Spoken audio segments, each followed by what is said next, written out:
Hello, my friend, and welcome to Yes and. This is Avish, and I just want to start off by saying happy birthday! Not to you, not to the podcast, but to me. Yes, this is my birthday. Well, it's not today.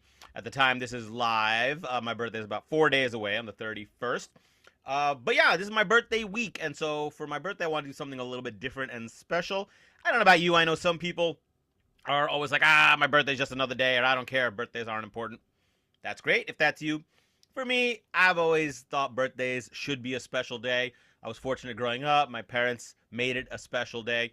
Not with these crazy parties like when I was growing up in the 80s, 70s, and 80s. The birthday party for the kids was a very different world than it is now. So it's maybe a few friends over. One day, the one birthday was amazing. It was my birthday party was like 3 days after Return of the Jedi had come out in the theater, so I took like 10 friends there. That's about the most extravagant birthday party I ever had. But just in general, it's just a day to feel special, and I still to this day feel that way. I feel my birthday I like to feel special, the people in my life. I just feel like it's a day, one day out of the year to make it about you and to be special. So for my birthday, I wanted to do something a little different with this podcast. And I have not done a solo episode for a while. If you've been listening to me for a while, when I started this podcast, I was alternating where one week I would do an interview and the next week I would do a solo podcast and then alternate back and forth. And around the beginning of this year, I dropped the solo one just for time and energy's sake. And I've only been doing the interviews every other week. So for this, I wanted to come back and do a special solo episode. And I was thinking about formats. And then I realized that, this is my 52nd birthday. And I just saw the notice that this year was my 30th 30-year college reunion, which I did not attend. But I was, wow, it's been 30 years since I graduated, which means it's been 30 years since I started my sort of entrepreneurial journey. Because even though I had a regular job after college, I did sort of decide at that moment to run and start my own improv group. And, I thought of these ideas. And also the interesting thing is I'm turning 52 this year, and there are 52 weeks in a year. And for a long time, I've started or noodled around with book projects around the number 52, thinking it could be a weekly email list or a book where you read one chapter a week. I've thought of 52 yes ands, 52 different things to say yes and to, 52 dings. If you've seen me speak or been with me for a while, my keynote was titled Ding Happens, and I still use that phrase. And so I thought about 52 dings, and it would be 52 emails or chapters where each one would be a word that ends with ding, like leading, reading, adapting. Although that's a T, but I'd play around with it a little bit.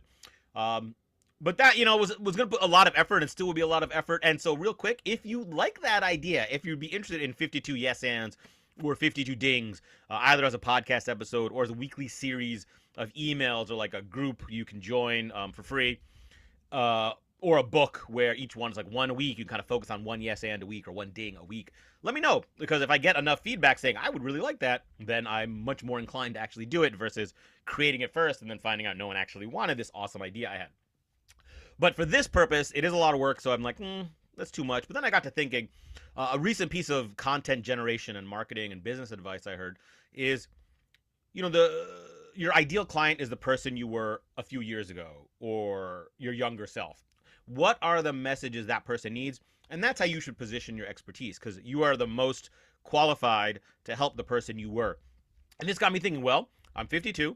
When I graduated college, I was 22, and I had a hope and a dream. And a lot of changes and alternations and setbacks and adaptations and ding moments along the way. So I thought, well, what advice would I give my 22-year-old self? So what I decided is for this podcast episode, I'm going to share with you 52 things I would tell my 22-year-old self. Now, to make this true improv comedy / creative flow fashion, I have done very little preparation. So this is going to be somewhat extemporaneous and off the top of my head to a degree, and let me explain. What I'm going to do is in a moment, I'm going to pause the recording, and I am just going to brainstorm on a notepad for 5 minutes. And I'm doing this for two reasons. One, it's going to help me. Just whatever comes out, I'm going to write down, make notes of things I could say. Because when I speak to organizations on creativity and problem solving and innovation, this is what I recommend they do. Everybody wants to jump into getting the group together. Oh, and let's just kick around ideas, which is great. But when you do that, you lose out on the power of your introverts, your shy people, and a lot of times someone will say an idea that's pretty good and everyone runs with it. And who knows the creative genius you might have missed out on. So what I recommend is before you get to the group brainstorming session, have everyone on their own brainstorm for a few minutes, 5 minutes, just free write whatever comes out. Then bring those ideas to the table. So I'm essentially walking my talk, implementing what I teach others to do. So I'm going to pause the recording, and then I'm going to go for 5 minutes. And then when I come back, I'm going to go through 52 ideas, some of which probably came on the brainstorming session, many of which I assume will pop in my head based on what I'm talking about as I talk about them. Each one, I'm hoping to have a maximum of 1 minute. Many will hopefully be significantly less, but I can be verbose, so I'm going to really try to keep it to 1 minute. I got my little stopwatch here. And if you've seen me speak, you know a bell is a big part of my program, so between each one, I'll ring the bell and move on to the next one. So hopefully this is fun. It's high energy. It's going to be super fast. You get 52 cool ideas that I would tell my younger self, that maybe some of them will resonate with you as well. So without further ado, I am going to kick off my timer and start my 5-minute brainstorming process. I'm back. Thank you for bearing with me on that. Although for you, I probably just edited that bit out. So I have a list. I'm not just going to read straight down a list. I'm going to glance at the list periodically and jump in with an idea there, but hopefully those are trigger ideas. Just going with the flow here. I want this to not be super polished and super like, oh, let me think about what will build my brand or what will be appropriate. Like just boom. What if I was sitting there and I could take a time machine back 30 years ago and talk to young Avish? Here's what I would say. And here we go. Number 1, be so good you are impossible to ignore. This is one of my favorite bits of advice from Steve Martin. And every time in my career I have adopted this advice, my business has gotten better. Every time I've strayed away, my business has stagnated. For a long time, I thought I was a great speaker, and I was just like, my marketing's not good enough. If you are not where you want to be yet, be better. And that is the first thing I would pound into 22-year-old Avish's head, whether it was as a speaker or as an improv comedian, as a martial artist, as a writer, whatever I was doing. Be so good, you are impossible to ignore. Number 2, start researching dopamine right away. It took me till about 51 years old to start understanding my dopamine addiction and how that affects my life. I have always been a person with some kind of ADD, and I've watched TV, but as a younger person, I was able to get by, really smart. So in high school, I could watch TV while doing my homework and doing all these activities. As I got older, the distractions took over, and it made it harder and harder for me to get the work done I needed to. And it all comes back to dopamine. And these days, I'm struggling with it so much, but every day I can manage my dopamine activities like social media, quick fixes on TV or internet or checking email, and just get down to the deep work. Things get so much better. So I would go back and remind Avish, hey, there's a lot more going on in procrastination. Learn all about dopamine. Number 3, read more. Now, I'm a pretty avid reader. I don't know if I'd quite to go so far as voracious, but I find that even reading takes more mental energy than TV or video games often. And so instead of reading fiction, I'll do one of those things. And this is not like a life-changing thing, but generally I feel better when at the end of the day I read for a bit. This doesn't mean I don't watch any TV or video games and I just read 3 hours a night. But just, in fact, I would set a timer. Just 20 minutes, build the habit. First thing when you're winding down for the day, read fiction before you go into the other frankly, dopamine type activities. It's going to make you more enriched. It's going to make you feel better. And, there's so many great books out there, and there's so many I haven't read yet that I still want to read. All right. Number 4, you have time. Now, what does this mean? This means that as a younger person, when I was in my early days, I was not very successful. I didn't have a lot of speaking gigs. I wasn't dating, so I didn't have a girlfriend or anything. And frankly, a lot of my friends had moved away, so I was sort of alone. I had 1 or 2 friends here, but they had kind of normal jobs. So I had a lot of time to myself, and mostly this made me depressed. And man, I just squandered that time. I just procrastinated and surfed the internet and watched random TV to a point where I got nothing done. And looking back on that now that my business is successful and to have a wife with kids and activities and like the schedule is so busy that I just look back on those days and I'm like, you wasted your life. I would smack myself in the head at 22 and say, when you're on those times, yes, I understand you're upset that you're not successful, that you're single. But man, use this time to your advantage. Exercise, pursue hobbies, learn crafts, do fun things. I wasted so much time that I could have used so much better, and I wish I could go back. So that's what I would tell myself that now. All right, number 5. Emotions matter. How we feel matters. And I have grown up in a world, as you probably have, where we're supposed to, who cares about feelings? Feelings don't matter. F your feelings, some people say, right? It's all about discipline. Just do it. Man, for me, feelings matter. How I felt in the moment so drastically dictated the quality of my output and what I worked on. And I would feel guilty about that, like I was broken, or I just wouldn't even think about it, and I would just be like, oh, today's a bad day. Man, Avish, young Avish, emotions matter, how you feel. So when you start your day, check in on how you're feeling.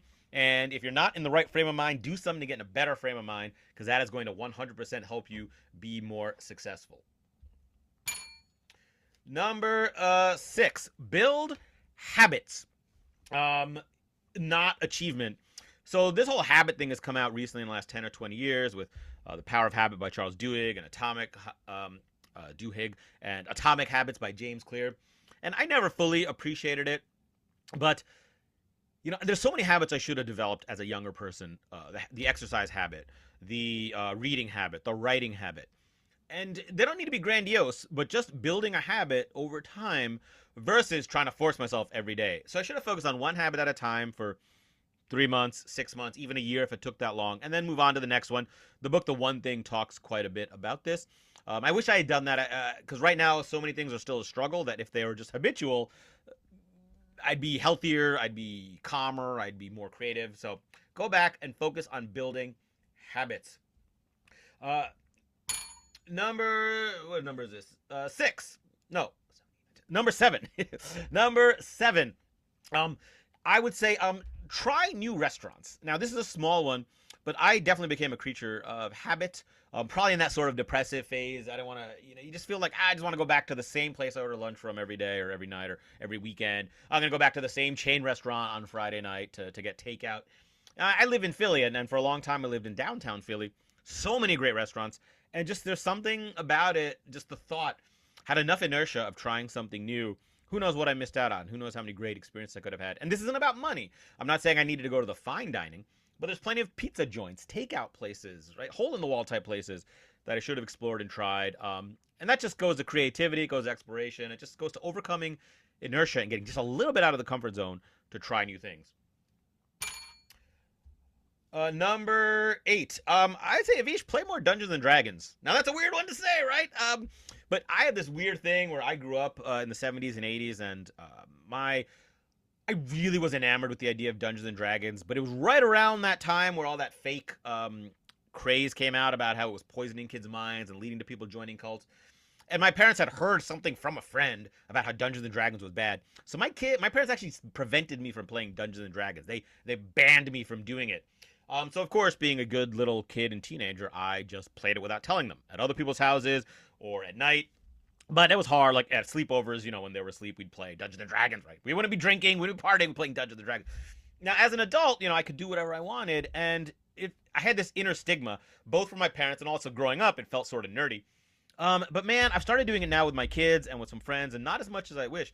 But I had so much time there and friends who would have done, I should have done it regularly just to explore and scratch that itch. We've all got an itch that as a kid we weren't able to do and always wanted to. And man, I had so much time as a younger person, and it's so creative, and people built friendships out of it, and I just didn't really take advantage of that 30 years ago like I should have. Number 9.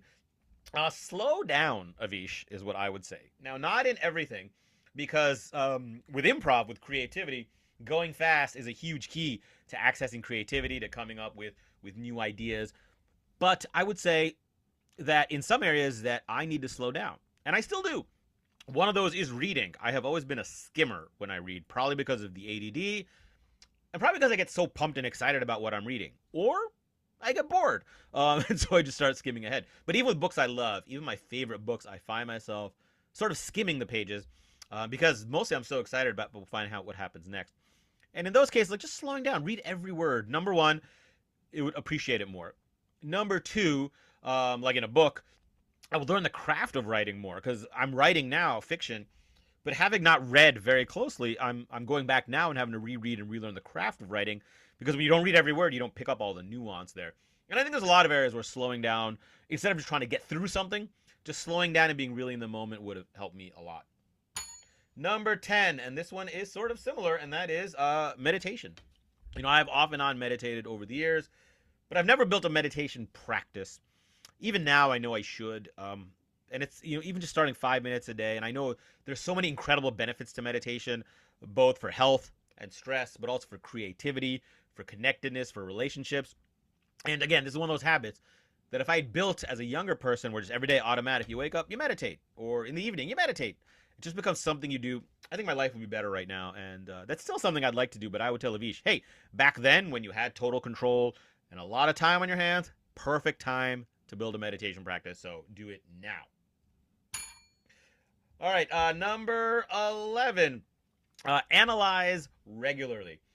What do I mean by this? Well, I had a problem in that I was overwhelmed with information and ideas of things to do.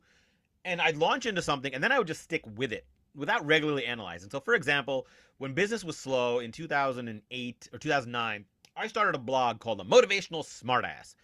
And I figured, you know what? I'm not getting a lot of bookings anyway, so I may as well just do something I love. And it was a bad idea. And a lot of people thought, oh, well, no one's going to hire you with a name like Smartass to come in their company. And you know what? They were right. I didn't get a lot of business out of that. But my thought process was, if the blog is successful enough, I'm writing humorous self-help. If I build a following, it's not going to matter because enough people will. Well, guess what? Not enough people followed me. And after like 3 years, I shut it down when I had, maybe 300 subscribers. And what I should have done is I should have set benchmarks. I should have been like, look, at 3 months, you got to have this many subscribers, and at 6 months, this many. Or at least set those benchmarks for when to analyze. But I never analyzed what I was doing, whether it was working, and what I needed to adjust. And so I stuck with something for way longer. And I think this is true for a lot of us in a lot of ways. We got to set regular intervals to look and analyze. What are we doing? Where are we going? Is what we're doing getting us there? And what needs to be changed? And that's what I would tell young Avish to do. All right, number 12. Let's. I got that one already. Let's say expand myself. Now, what I mean by that is just learn more. For a long time, I would read a lot of fiction, and I'd go to a lot of NSA meetings, Speakers Association meetings. So I was learning the craft of speaking and marketing, which is the two most important things, and that's great. But I think just expanding myself, taking a class and learning something else, even something irrelevant like dancing, not that I care about that, but I want to be a better typer, so I should learn to type. I always had a thought about, I'm pretty inept with car stuff, and I'm like, I should just take like a intro to car repair class, just so I kind of learn that. And I think there's something so valuable in expanding ourselves, and because it didn't feel necessary, and because my mind was focused on business, I never did that. And again, back when I had a lot of time, I would say, younger Avish, find the time to do these things. Just pick a class. It doesn't need to be long. 1 4-week class or 6-week class. Not your whole year, not a university course, but little things periodically. Keep expanding yourself in other areas to grow, not as a professional, but as a person, would be very helpful. All right, what number am I going? 13. Lean into who you are. Lean into who you are. I remember in my early days as a speaker, but not that early. I'd been doing it for a number of years. A person said to me, oh, no one's going to hire you if you're going to talk about improv comedy, because people don't want their employees to improvise. They want them to follow the script and stay on path. And this person was a very successful speaker, big marketing guy. He was an expert. So I really believed this. And I was like, oh, I got to. And it wasn't until years later where I was like, you know what? My business isn't working. If it's going to fail, I may as well have it fail doing what I really want to. So I leaned into the improv instead of leaning out and away and avoiding it. And man, that made a difference because I was being more authentic. I was playing to my strengths, and it just worked much better. So I would tell young Avish, do that earlier. Find what works for you. Don't worry about what everyone else is doing. Don't even worry so much about what the experts are telling you to do because they're all coming from their own frame of reference. Now, you got to take it what they say, but also take it with a grain of salt. Find what works for you and lean into it. All right, number 14. For this one, let's see. Go on more second dates. Now, this is a weird one, but it sort of popped off my list. Again, as I mentioned multiple times here, as I was single for a long time.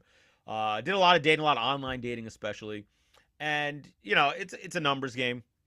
And I was very, I won't say dismissive, but, or you think like on a first date, whether the person is right for you or not. And I went plenty of first dates where I just didn't feel a spark. and it was good people. We had good conversation, but just didn't feel a spark. And so, oftentimes it'd be the other way. I'd be interested, and I'd get the email back. It's like, or the message through the dating site, no romantic connection. Okay, fine. But I did that to people too sometimes. Like, hey, I had a nice time with you, but, I'm really feeling a romantic connection here. Great. What I realized is that sometimes it takes time to develop these things. And so I probably should have gone on more second dates. Like, even at the first date, I didn't necessarily feel a spark. I was like, I don't think this is going to be a person I want to be in a relationship with. I should have gone on a second date. Because not with the bad people. Not with the people who, like, the conversation was terrible or I didn't like them. But maybe you just didn't feel romantic. Maybe you weren't as attracted to them. Or maybe there's something about them you just thought of them more as a friend. And I think that's something we can all do. We need to give things a little bit more time to percolate and generate. Now, it worked out well for me. Because, I love my wife very much. We're very happy. We've got 3 kids. Everything is great. But, from an experience standpoint, I would have told younger Avish, go on more second dates. Number 15, read more of the classics. Now, what do I mean by that? I don't necessarily mean classics like Dickens and Tolstoy and that sort of thing. But, I mentioned I read a lot of fantasy and science fiction. And a lot of what I would do is I would just go to the library and just grab whatever book looked interesting, which is fine. A lot of new releases, and I read some great books that way, and some very bad books, frankly. But there are classics within the genre. So, and there's still stuff I'm like, oh man, I've never read that. I'm just starting to catch up on some of those things now. And so I would say, you know what? Figure out what those things are. And right now what I have is a TBR, a to-be-read list that I can refer to. So instead of wandering aimlessly around the library, I can go to a bookstore, a library, Scribd, wherever, or Everand now, whatever it's called, and get a book that's on my list. And I should have done that, a little more intentionality. And yes, reading some more of the classics, as an improviser and as a business person, it helps having that breadth of experience. But B, these classics are classic for a reason. So I should have read more of them. And even now I'm going back to do more of that. All right, number 16. I would say develop a hobby, Avish. And this kind of goes to learning and expanding. But when you are focused on starting a business and it's not going well, and you find yourself procrastinating a whole lot, maybe the thing to do is to pick up a hobby, something unrelated to your business. I did karate for a while, and that was great. I did it for a long time, actually. I did in high school and college and after college, and I stopped, and then I went back, and it was great, and I loved it, but I got out of it. Problem with karate was the school was far away. It took a lot of time. It was in the evenings. So I should have found other hobbies, multiple ones. Like right now, board gaming is a bit of a hobby. Creative writing is a bit of a hobby. But back then, hobbies always felt like a waste of time. So instead of engaging in a hobby that would be rejuvenating, I would watch TV or play mindless video games. So Avish, 22-year-old Avish, go get a hobby. Number 17, create performance standards. And what I mean here is this goes a little bit to the be so good, you're impossible to ignore thing.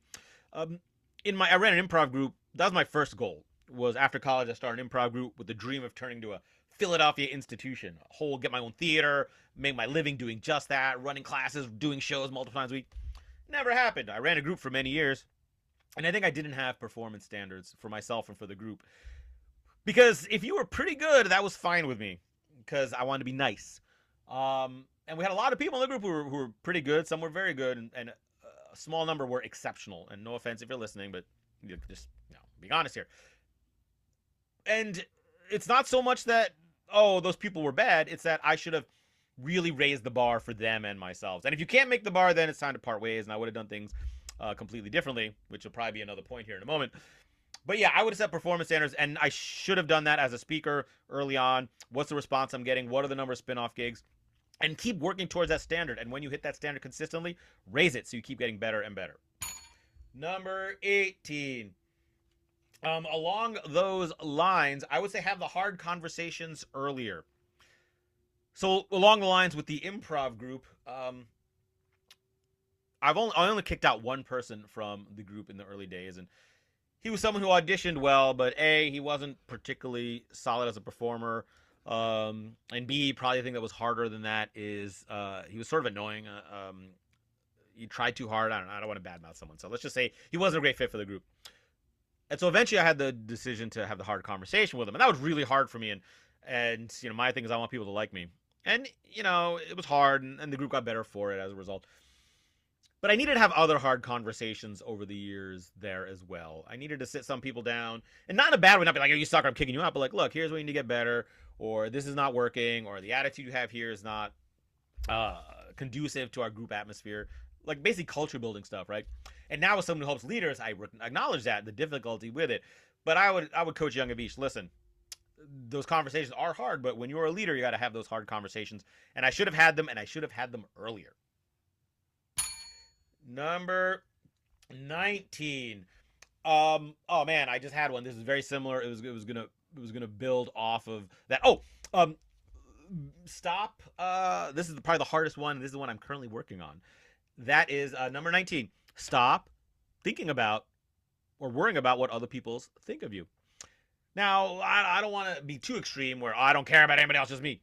But man, I am a people pleaser, and to me, the most important thing is that people think nicely of me. Now, this could be people I know, friends, clients, but it could be audience members. It could even be random person walking down the street, and if I accidentally bump into them and they think it was my fault and it wasn't, that'll haunt me for like hours or days later. Like, oh, I can't believe that person. Like, because the thought that there's a person out there thinking badly of me is like, and this informed so many of my decisions over the last 30 years.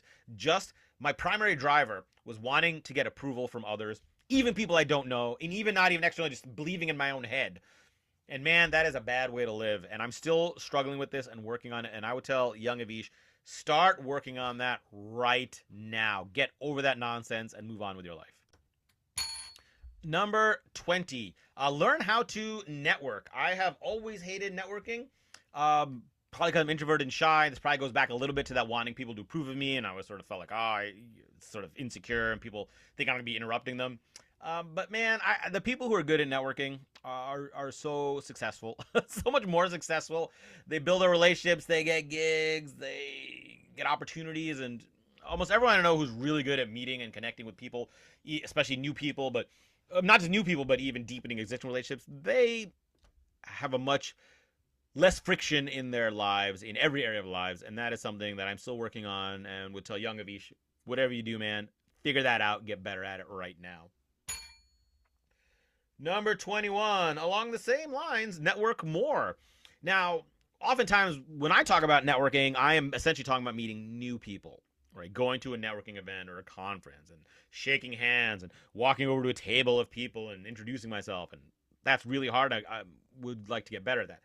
But networking is basically, as my friend Michael Goldberg says, it's just getting to know people with the intention of seeing how you can help them. And I should have been doing much more intentionally that all through my life. And I started doing that now, just reaching out to people, old friends, old contacts, people I only know a little bit, and just having conversations. And I feel like if I had done that going back to when I was 22 years old, every week just having one or two conversations, phone call, coffee meeting, now video call, I feel like that would have built my network in a way that's not as hard as going to networking events and meeting strangers. If I just start with the people I know and meet regularly through contacts, everything would be different right now. So young Avish, network more, and that just means have more conversations, stay in touch with people, and just with people you like. It doesn't have to be miserable. Just talk with people you like about things you like to talk about, and that is a form of networking. Number 22. Find an exercise you enjoy. I force myself to do so many workouts, attempt so many workout routines that I don't really like. Because they're the most efficient way, or it's what someone recommended, or it's the way you feel it should be done. And that is just a giant waste of effort. Maybe in your younger days, or for a sprint, if you're like, oh, I got something coming up in 30 days or 90 days. I want to get in great shape, so let me do this routine. I'm going to force myself. Eventually, though, you dwindle off. So I'm like, you know what? It's not even have to be exercise, just physical stuff. Now, I said karate for a while. You know, I used to love playing tennis, but I never had anyone to play with, just my one buddy, and then he moved away, and it was totally done. I love playing basketball in the right environment, but when I played with friends, great, but once they moved away or that broke up. So now it's just walking. I like going for walks, listening to a podcast or something, and it's been much better. But, you know, working out, it always felt like a hard discipline, forcing myself thing to do. I would love to just explore more things, found stuff I just love to do that happened to be physical and give me exercise. I'd be in much better condition and shape right now. Number 23. invest. Specifically, I should have, young Avish, make sure you invest in your IRA every year. So, when I was first graduating college, like 22, my dad sort of forced me or told me to open an IRA, which I did. And then he wanted me to contribute to it every year, which I did not. I did in the beginning a little bit. But, business wasn't great. I wasn't making a lot of money. And so the money I did come in, I wasn't putting away. Now, I was still racking up credit card debt. But, man, looking back, I would have been much better off if I had the money that did come in, if I had made sure I maxed my IRA every year, even if that meant going into more credit card debt for a while. Because eventually I was able to get myself out. I knew once my business picked up. Frankly, I should have just gotten leaner and you spent my credit cards less. But the priority should have been investing in that IRA, because now I'm looking at my retirement fund and it's okay, but I'm going to be working probably till I'm in my mid-70s, partly because of my life and my wife's age and my kids' ages. But I'd be so much far ahead if I just done that one simple thing. Avish, understand the power of compounding. I understood it mathematically, but I just ignored it because I figured out it would all work out, and that was dumb. So, Avish, invest in that IRA every year. The power of compounding is incredibly powerful. All right, number 24. Laugh more, man. I'm a comedian, and I love to make other people laugh, but there was periods of my life where I was on my own, and I wasn't really doing anything to make myself laugh. Just going through the motions, right? But real laugh, go and see a comedy show. If you're going to watch TV, watch stuff that really enhances you. True laughter and joy. And most importantly, be with friends who make you laugh. I got so many friends. And there was a period of my life where a bunch of my friends were living in Philly. And we'd see each other multiple times a week. Lots of laughter. And then as life moved on, people moved away, circumstances changed, I started to see people less and less. Laughter went way down.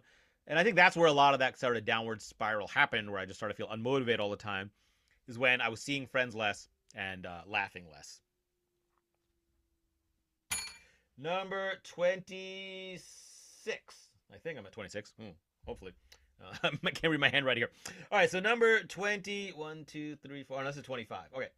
Number 25 is stop watching reruns.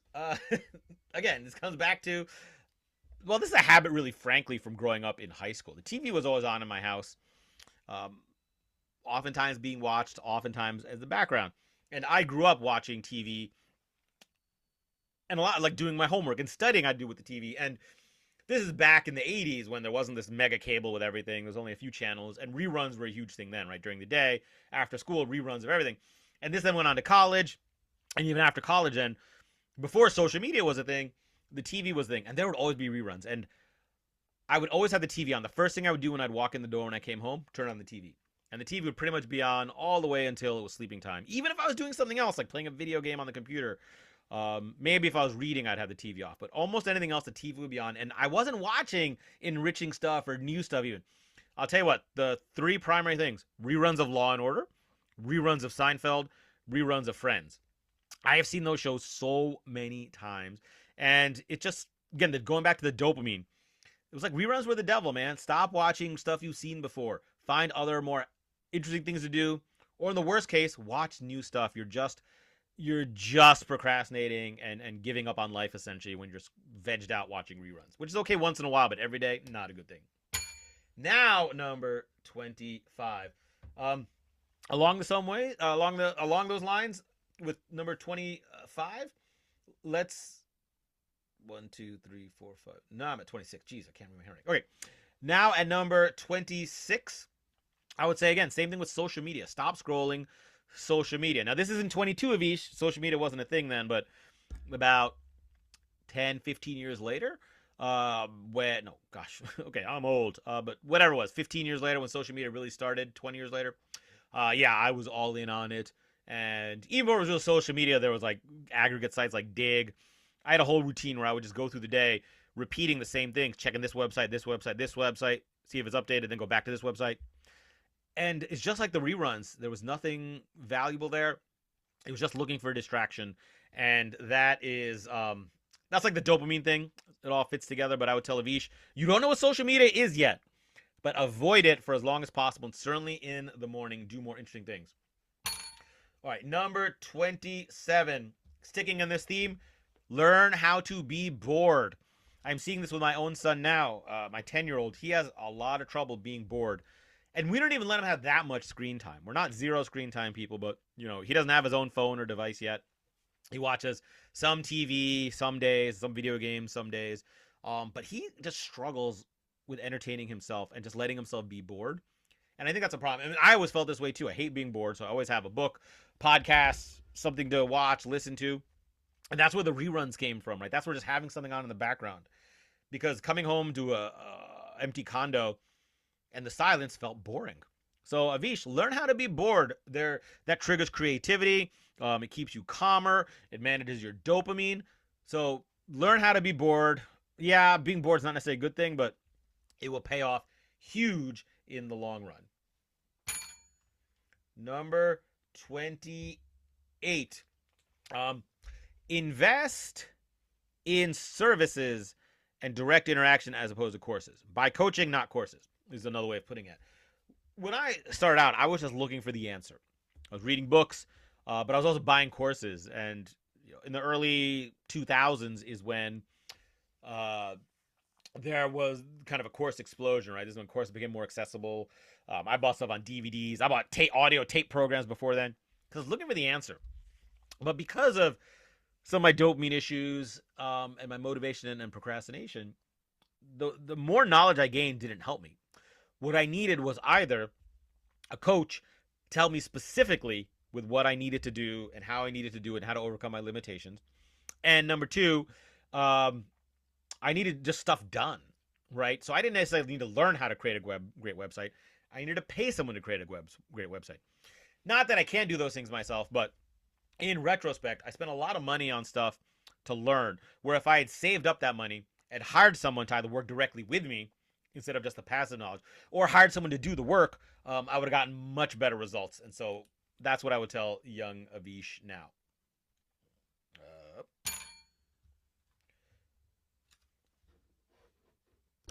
Number 29, move on from things sooner.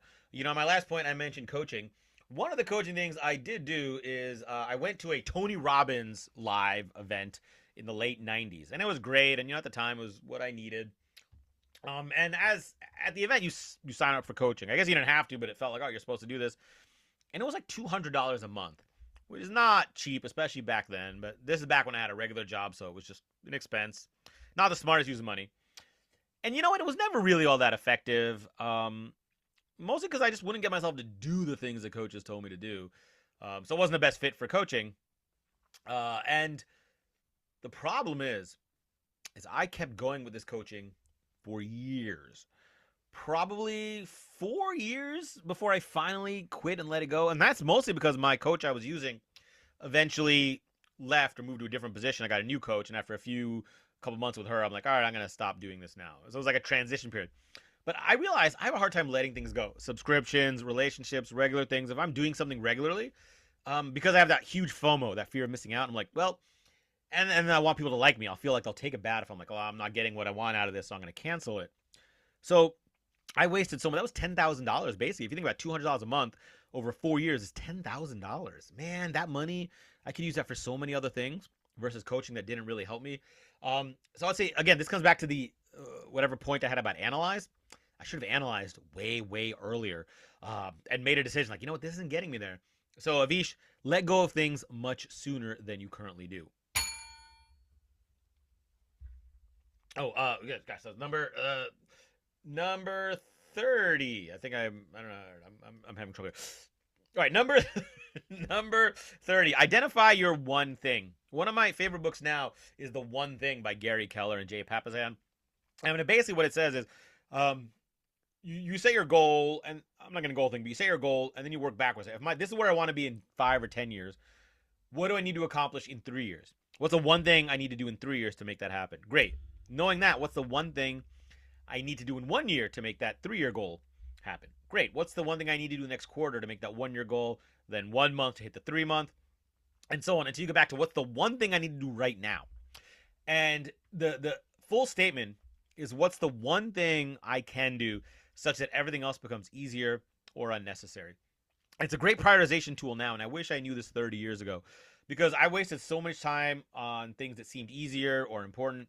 If I had really distilled down to what's the one thing that you need to do, then I think I would have been so much more successful, so much more productive, so much more efficient by identifying that one thing. Number 31. Along those lines with the one thing, I would say to work on my craft more. This comes back to the be so good, but I should have set a regular practice every day of doing two things. Number one, generating new content, and number two, practicing performance.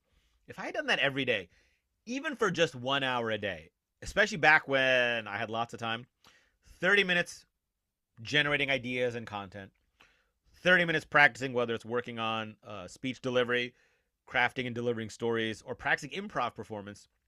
If I did that every day starting 30 years ago, whew, that would be amazing. So I would work on my craft. Tell Avish, work on your craft every day. Number 32. I did this one already.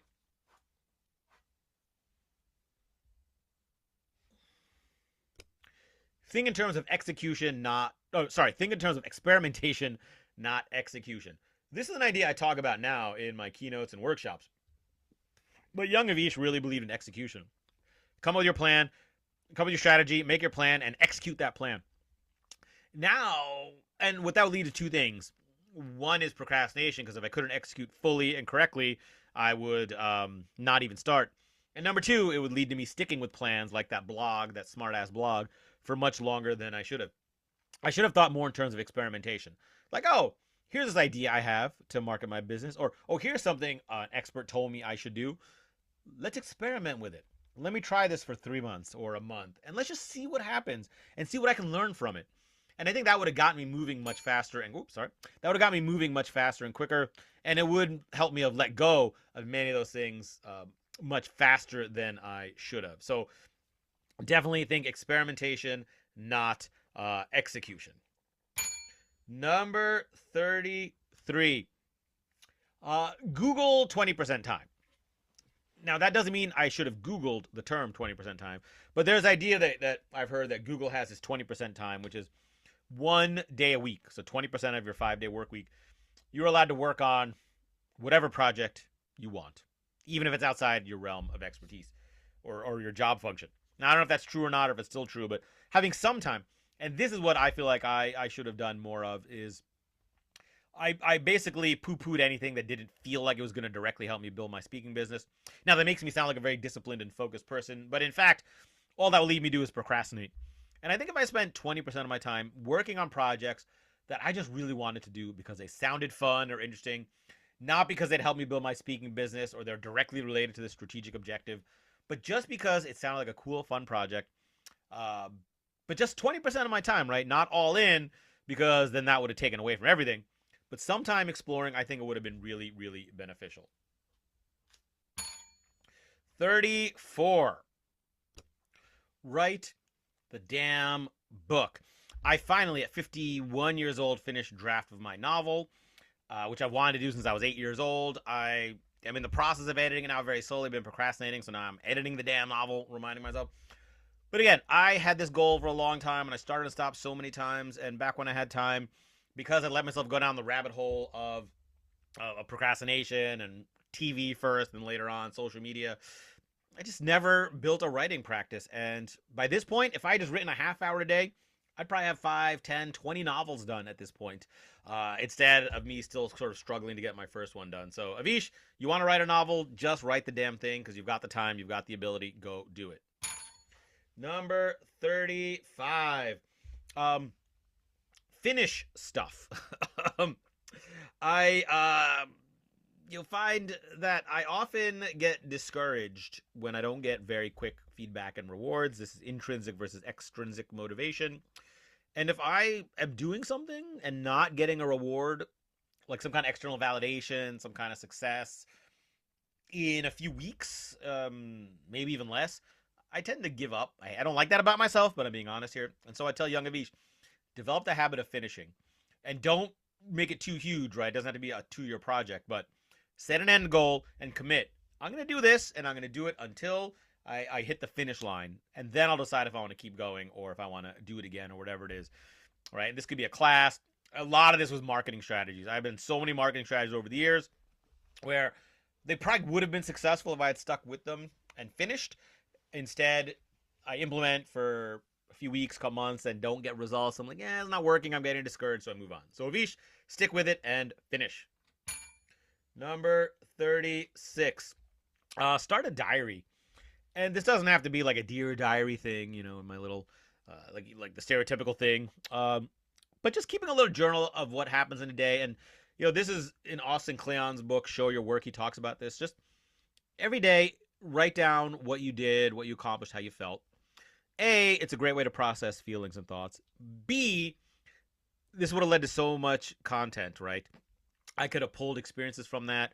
And in Austin Kleon's method in Show Your Work, he's like, just keep track of what you do, and every day just share one little thing you did that day. And it would just been a great way to build a social media following. And I could still do this, but now time is busier, and I'm not sure how that strategy works. But if I just started by keeping a daily diary, I think I would be well further along in that process. Number 37. Do morning pages. This is a thing I've done off and on. Julia Cameron in her book, The Artist's Way, talks about this, which is every morning, first thing you do, you take 3 blank sheets of paper and just start writing longhand. And whatever you write's not important. The point is just blurt onto the page and never let the pen stop. It is a great creative practice. It's a great way to process your brain. And every time I've done it, I've liked it and I've learned stuff. And I just never did it consistently. This is one of those habits which I've built kind of like meditation. Would have been great. So I'd go back and tell Avish, especially when you got the time, just develop a morning pages habit. Number 38. Seek out and get better accepting feedback. Because I like people to like me, I like positive feedback and reinforcement. I hate feedback. I hate when people criticize me. So I would tell Avish, look, go at your 22-year-old self, put yourself in situations where you are going to get feedback so you get used to it, you learn how to accept it and incorporate it. Because that's how we get better. Not all feedback, right? Not like the one random audience member who you don't know who just happens to not like this one thing you did when the 99 other people in the audience loved it, right? It's not obsessing over that. But it's about hiring an expert or seeking out colleagues who really know what they're doing and getting their feedback and being really open to it and not having your feelings hurt and instead embracing it and saying, yeah, I want this feedback. I want you to rip this apart because I know that's going to help me be better. And that is a skill and habit I wish I had developed. I tell Avish, put yourself in that situation so you become desensitized to the negative aspects of it and can start benefiting from the positive aspects of it. Number 38. Identify your unique ability. This could be also called your zone of genius, your unique strength, whatever it is. I first heard this from Dan Sullivan, the strategic coach. From his books, I never attended his program. But he says everyone has a unique ability. It's one thing you do better than anyone else, and it's the one thing you could do every day for the rest of your life, and you'd be happy.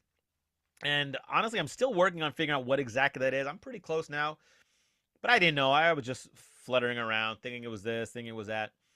I would tell young Avish, figure out what this is for you, and then go all in on that unique ability, because the more time you spend using and developing your unique ability, the happier and more successful you'll be. And I'd be much farther along if I had really focused on that 30 years ago. And I'm still working on it now. It's never too late. But man, it would have made a huge difference if I started back then. Number 39. Go out and do more free stuff or promotional stuff, or just speak a whole lot more. Especially when this is more for 32-year-old Avish when I started my speaking business. But even 22-year-old Avish with the improv group, there's a saying in the speaking business, which is the more you speak, the more you speak. Which basically means the more you're out there speaking, the more people will see you, spread the word, hire you, refer you. And I probably raised my fees too early. I was more concerned about trying to make more money. Where if I just found ways of speaking as often as possible for the first 1 or 2 years of my career, number one, I would have gotten better faster, especially if I used some of the other things I'm telling young Avish to do, like work on your craft every day and analyze your results and take the feedback. I would have gotten much better, much faster, and I would have been out there way more. So I did Rotary clubs like a lot of us do, speaking for free, but I probably did like 15 or 20, right? 1 a week for a little while or 2 a week. I should have done everyone. I should have set a radius of 300 miles. And there's other groups like Rotaries, like Lions, Kiwanis, like all these groups. I should have been just aggressively out there and using that. And so I would say go back to Vish, like just man, volume, volume, volume, right? And I think that's true for any young person or any person starting a new business. Volume. Get out there and do it as much as possible to get better and to get known. Number 40. Woohoo! Number 40. Do more stand-up comedy. I studied some stand-up as a speaker to work on my craft to help me, and I did a few open mics then much later. This is only like 2010, and I was good, but at the time, I had just gotten married and we had moved. And I was in a different place in life in my mid-30s. I didn't love it enough, but going back to early 20s, I was good. And I did some stand-up in college, and it was good, and people liked it. And if I just worked on the craft, if I had just gone, and at that time in my life when I was young and had energy and stayed up late anyways, I could go to open mics all around the city multiple days a week and stay up till 11 o'clock at night and just practice the craft and get out there. And it's one of those things I look back on. And I love improv more than stand-up. That is very true. And I think a lot of people can't do both. And at the risk of tooting my own horn, I felt like I could do both and did do both. And if I just committed, Avish, go do stand-up. Go to 4 open mics a week as much as possible for the next 6 months. I think I would have developed some real chops and had a lot of fun. And whether I end up being a stand-up comedian or not, my comedic delivery for my keynotes would have just drastically improved. So Avish, do more stand-up. You're good at it, man, and it's going to help you a lot in the long run. Number 41. Stretch and work on your mobility. This is one of those things as a younger person. I did karate for a long time. We'd always do warm-ups and some stretching. I was never super flexible, though. And it always felt like a burden, like extra. What I want to do was lift to get sculpted and strong and maybe do some cardio, even though I didn't like it, to try to lose weight. And now that I'm 52 years old, I'm like, woo, mobility, flexibility, pliability. These things would help you so much more right now in your life. I'm constantly having various pains, lower back, knee, shoulder. And it's like, dude, if you had just started stretching and worked on that, you'd reduce injuries, you'd be healthier, you'd be way better off as an adult. And I'm trying to implement this practice now, but if I had it as a habit and already had those skills in place, woo, young Avish, stretch, get flexible, man. 42. Oh, man, I wrote this note down here. Now I can't. Be intentional. Number 42. Be intentional with what you do. This ties a lot of what we've talked about here with seeking learning opportunities and knowing what you're doing and not procrastinating. I just wasn't very intentional the first 20 years of my adult life. I had goals, but on a day-to-day basis, I was much more buttressed about by my feelings. Here's what I feel like doing, and here's what I could do, and I'm not getting results, just let me do this. I should have been much more intentional. Here's what you want to do. Here's why you want to do it. Here's what you're going to do. Boom. Do it. And if you don't want to do it, you don't have you discipline. Just go back to what I said about put yourself in the right frame of mind. Manage your emotions. Be intentional about your emotions. Be intentional about everything. You would have made much faster progress and I think been a lot less stressed in your life. Number 43. Excuse me. Let me pause that for a second. Take care of your skin. I actually think I have pretty good skin for a 52-year-old, but I'm just looking at this video right now. I don't know if you're listening, you might not see it, but this is probably up on YouTube. I got these giant bags under my eyes. I don't know if that's a skincare routine thing or whatnot, but I'm really looking like, wow, this is really serious. I got to talk to my wife. There's something wrong with me. But young Avish, focus on your skin. Focus on these little things that you don't think about at all because, it's going to matter in the future. Number 44. Understand that food leads to feelings, and food impacts your motivation and your energy so much. I'm learning this now as an older person. I've always had terrible eating habits. I've always had a weird emotional eating issue, and I love fast food. I love junk food. And as a younger person, I could get away with it a bit more. I was always a bit overweight or a lot overweight at times. But still, I could sort of get away with it, and I had plenty of runway in my future in terms of blood work and whatnot. So, I'd eat fast food and hamburgers and fries or Doritos and chips.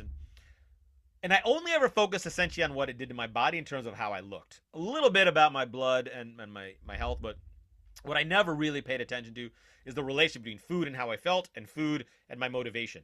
And how when I had a heavy lunch of garbage, like I run to McDonald's and eat a burger and fries, how the afternoon then I'd have no energy, I'd want a nap, I wouldn't get anything done. Versus eating something lighter gave me so much more energy, and I'm really trying to implement that now.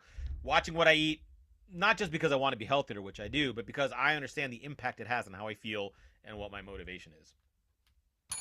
45. Be kinder to yourself. It's sad to know this as sort of a positive motivational person, but I have some not so great self-talk. I feel like I get down on myself a lot of things. Part of it's maybe a perfectionism. Part of it's just regret and guilt as I've gotten older about things I wish I did differently.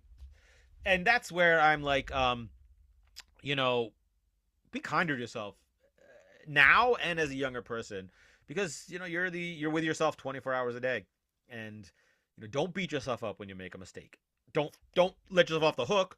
Learn from it, fix it, and learn from it and improve. But don't dwell on yourself. Don't call yourself stupid or talk about hating yourself or but I can't believe I did that. Like, let it go. Be kind and improve for next time. Number 46. Learn how to play JRPGs. Now, this is a strange one. If you don't know, JRPG is a Japanese role-playing game, is what JRPG stands for. And there's a lot of these games on the game consoles, like the Final Fantasy series, for example. And I was fascinated by them. They have beautiful art, really in-depth stories. And I have tried a number of times recently to play them, and I don't know what the hell I'm doing. The combat system, I just don't understand it. And my best friend Mike and I lived together for a few years, and he was really into them, and he played Final Fantasy VII. And I'm like, I wish I had learned how to play it then, because I feel like I'm missing out on something as someone who likes video games that I wish as a younger person, if I had learned when it had been easier to learn new things, if I had learned how to play these games. I feel like I have a whole world open up because they are so popular now. There's so many options I have, and every time I try to play one, I get confused. And so, young Avish, just take the time. You're playing video games with your buddies all the time anyways when you're younger, right? You're hanging out. Learn how to play Final Fantasy. It's going to open up a whole world of gaming for you in the future. Number 47. Lighten up your workouts, man. I've always been, especially with workouts, my introduction to working out was Arnold Schwarzenegger. A cousin of mine was really into him, and he had Arnold's Encyclopedia of Bodybuilding, which I then got, and I loved. But Arnold, he was a unique individual, and he was a bit of a freak, and his whole thing was about working to failure, progressive overload. He's not afraid of passing out at the gym, and that's what I ingrained in my mind. Everything to be super intense and super hard. And so my workouts would be really hard, which would make them cool, and I'd see some results. But it wasn't sustainable for me because I'd be sore, and then I wouldn't want to go back. Or just the thought of going back to do this really uber hard workout just didn't resonate with my personality. So I'd procrastinate and find a reason not to go. And now as a 52-year-old, it's like, hell, if you had just worked out lighter to a point where you just enjoyed it and you didn't feel pain and it wasn't such a Herculean effort to do it every time, you would have built a habit. You would be enjoying it. And if I'd worked out consistently but a little bit lighter and easier for 30 years versus off and on, more off than on because super intense, I'd be healthier and have better habits now. So lighten your workouts up. Just the best thing you can do with this workout is to make sure you want to come back for the next workout. All right, number 48. Take more improv classes. What's crazy is 30 years of, it's been plus, I started in college, so 34 years of performing improv comedy. I have taken, I think, a grand total of 2 days of improv classes, 2 workshops, 1 day each. That's it. All of my improv basically came from what I learned my first year in my college group with the director. And then because the way the years worked out, I was the director the second year. So I was really only learning improv for 1 year. And then it was a lot of experimentation. It'd be watching other improv groups. It'd be reading books on improv and then testing stuff out in my workshops and rehearsals and shows. And I think I got real good. I'm still doing it 30 years later, and I get good reviews. But I should have taken more classes for a few reasons. Number one, I'm not the best improviser in the world, and I'm not so good I can't learn more. So learning from different people would have helped me. Right? It comes back to that feedback thing. Number two, it would have broadened my knowledge of how to teach improv by watching other great teachers and made me a better both improv teacher and workshop leader now because I see other styles and how they do it. And number three, just networking connections. And obviously, people taking an improv class like improv. And who knows, maybe I would have made some new friends, some contacts, some people who I'd still be friends with today, some people who maybe could have been business contacts or improv contacts. So if I go back, Avish, don't be proud. Don't be so proud about you. And that's probably what it was when I was younger. It's like, I don't need a class. Go back, take some classes, learn, go to Chicago for a while, take classes there, whatever. That's what you should go back and do. Number 49, learn how to explore and manage your feelings. Yes, this is soft and touchy-feely, but growing up, my parents were never expressive about feelings. We never talked about feelings. It's not like modern parenting now. We try to do with my kids. My feelings were never validated. It was mostly like, if I got upset, they get mad at me for getting upset. And other than that, whatever. So I learned how to keep my feelings to myself. Not that they were mean about it or anything, but like, we never talk about feelings. So I never learned how to identify, label, express my feelings. And man, when I started learning how to do that much later in life, frankly, in a lot of ways, thanks to my wife, things got so much better for me. And this is what I'm trying to teach my kids. And if I learned that lesson earlier, I think it would have helped in a lot of ways. It'll help my relationships. It'll help my communication. It'll help my own internal dialogue if I learned about identifying and managing feelings and emotions much earlier on.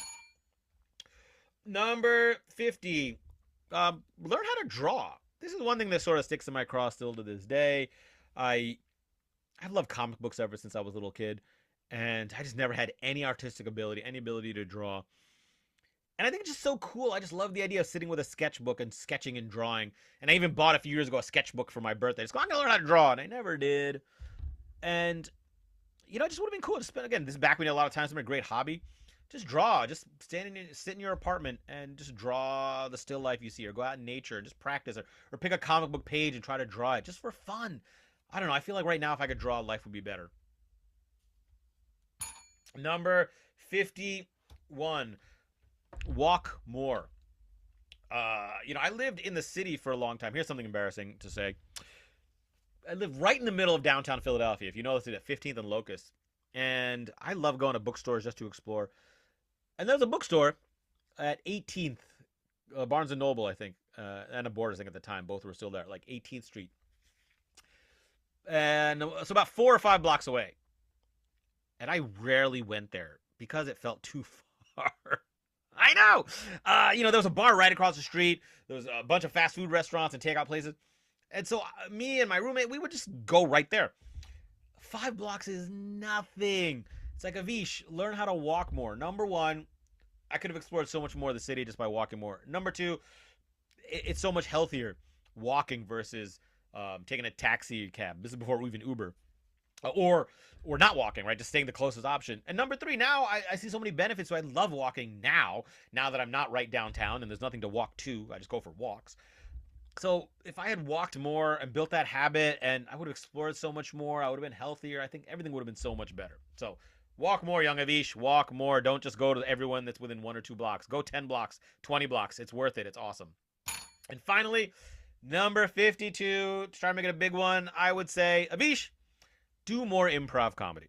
Now, maybe this doesn't apply as much to 22-year-old Avish, because at the time, I was running a group. So I was doing, at the time we did runs, but then eventually I was doing 2 shows a week. But then, once that group broke up, I stopped doing improv altogether. And then I taught with a group at Temple a little bit, here and there. But whether it was me starting another group to do more improv, which I didn't want to do because of the time, and I was trying to build my speaking business, but I could have just done a fun thing, or just auditioning for another group. And I think part of that was pride. A lot of it was pride. I felt like, well, I ran my own group. Do I really want to go join someone else's group? But part of it also was just time and commitment because my schedule was off. I'm like, which again is just an excuse. But you know what? I love improv. I love performing improv. And I haven't done much straight improv comedy performance in like the last 20 years since I started my speaking business. And I get to perform improv as part of my keynotes and my trainings, and it's great, and I love it. So I'm still doing improv. But, I was really good at it. That's probably where my zone of genius was, and I love doing it. And if I could have found a way of keep doing it, even when I stopped doing it through my own group and started my speaking business, if I could have found a way to keep doing improv and force myself to, and stayed in that, A, again, the networking thing, B, the skills thing, and C, the joy thing, I think that would have made a big difference. And even as I say this now, I think now about my future and think, maybe you should consider that, Avish. Maybe you should consider doing improv again because it fed your soul and you were really good at it. And who knows what additional doors it might open, both in your speaking business and just in your life in general. So there you have it. That was 52 things I would tell 22-year-old Avish. If you are still listening, thank you so much for sticking with me. This was a long one, but hopefully you picked up 1, 2, 3, 4 ideas, maybe 52 ideas that resonate with you. If you like this format, please email me. Let me know, because maybe I'll do something similar next year for 53, or maybe even just something similar, maybe not 52, but maybe something similar in the near future. As I said at the beginning of this episode, I did think about the 52 format. So if you like this, let me know. And please share this with a friend. Forward this on to someone, maybe a young person who's just starting out, who's 22. You're like, this is something this guy did for his younger self. Or maybe it's just to a colleague you have. I'm like, oh, this is really interesting. There's some cool ideas in here. I'd like to check that out. If you want to learn more about me, go to avishparashar.com. You can see about my speaking business, my TEDx talk. My books are all up there. And just a quick disclaimer, my goal when I started this was to go completely extemporaneous after my 5-minute brainstorm. I will admit, and you may have noticed if you watch the video, is there were some skips and pause. I did pause a few times. What I did find is I could have done it extemporaneously, I think, because as I was delivering one, an idea popped in my head. The problem was that I was in the middle of explaining my one idea. And so by the time I finished explaining that idea, that thing that popped in my head had left my head. And then I was like, oh. So I did have to pause to re-brainstorm a little bit and to rethink about what I just thought of. So it wasn't fully extemporaneous, but hopefully I did it all in one sitting and with only a couple breaks in there to quickly jot down some additional ideas. So thank you for listening, and be sure to subscribe. Next week, we're going to have another interview with a great expert talking about the incredible power of improv comedy and yes, and. Thank you.